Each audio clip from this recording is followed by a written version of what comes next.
Chapter 30. Into the light. How could he possibly know who I am? The question burned through my mind even as my body moved, stepping out from behind the snow-dusted hedge, where the Batmobile sat cloaked in adaptive camouflage.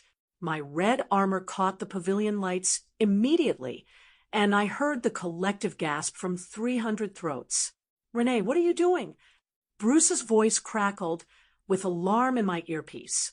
What I had to. What I'd always done since I was 8 years old and faced down Freddy Krueger in the dream realm. I stepped forward to meet the monsters so others wouldn't have to. "All right, Joker," I called out, my voice steady despite my racing heart. "I'm here. Just don't hurt these people." The Joker's eyes lit up like a child on Christmas morning. He spun toward me with theatrical delight, arms spreading wide in welcome. There she is, Gotham's newest guardian, the Crimson Claw herself. "Ladies and gentlemen." I walked forward slowly, hands visible and away from my weapons. Every step felt like moving through water. My body remembered the seizures, the nosebleeds, the cost of rewriting reality. But I kept my spine straight, my gaze locked on the detonator in his left hand. "Let them go," I said, reaching the edge of the pavilion. Up close, the explosives were even more threatening. Military-grade C4 wrapped around support columns, wired to what looked like a distributed network. Professional work. Your problem is with Shrek, not them. "Oh, but that's where you're wrong," the Joker said, descending the stage steps with languid grace.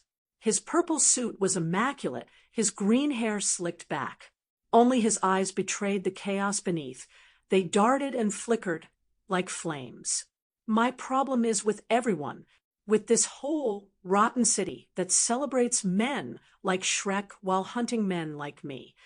He circled me slowly, and I tracked his movement without turning my head, relying on peripheral vision and the enhanced spatial awareness the Dream Angels had granted me. Behind him, Shrek remained frozen on stage, the Ice Princess clinging to his arm. "You know what I realized while floating in those chemicals?" the Joker continued conversationally.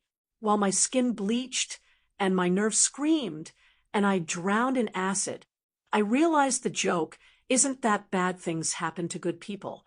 The joke is that there's no difference between good and bad people at all.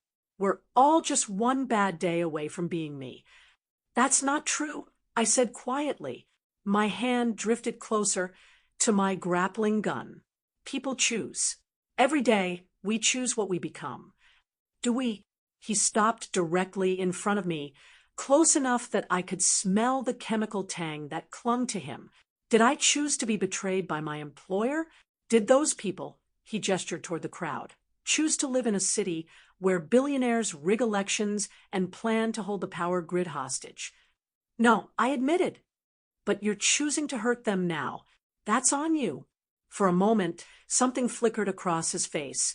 Pain, maybe, or the ghost of who Jack Napier had been. Then his grin widened, sharp and terrible. "Smart girl," he said, "I can see why the Bat picked you. Tell me, does the armor help you sleep at night? Does it make you feel safer, knowing you're wrapped in Kevlar and good intentions?" "Renee," Bruce warned in my ear, "Penguin's forces are moving. 30 seconds until they strike."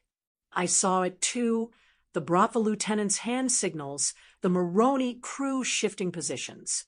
The Joker had turned his back on his real threat, too focused on me to notice Penguin's coalition preparing to attack. Which meant this was all a distraction. The Joker wanted Penguin to strike. "You're using yourself as bait," I said, realization dawning. "You want them to attack you here, in front of all these cameras." His smile became genuine, almost proud. "Now you're getting it. When Penguin's animals attack, when the shooting starts, when the heroes like you inevitably fail to protect everyone, the whole city will see what Gotham really is. No masks, no pretense, just blood and chaos and truth." The detonator in his hand wasn't for the explosives around the pavilion. Those were fake, or at least not connected to his trigger. The real threat was Penguin's coalition, armed and ready to turn this into a massacre. "Bruce," I whispered urgently, "the explosives are a bluff. His real play is to let Penguin start a firefight with 300 civilians in the crossfire." "Gordon's still 10 minutes out," Bruce replied grimly. "You need to." The Joker's head tilted, his eyes narrowing. "Are you talking to someone? Oh, that's precious. Is Grandpa Batman tucking you in from his retirement home?" He lunged forward faster than I expected, his hand reaching for my ear. I twisted away, bringing my arm up to block, but he was already moving, flowing like water. His fingers brushed my earpiece, and I heard Bruce's voice cut out with a sharp crack.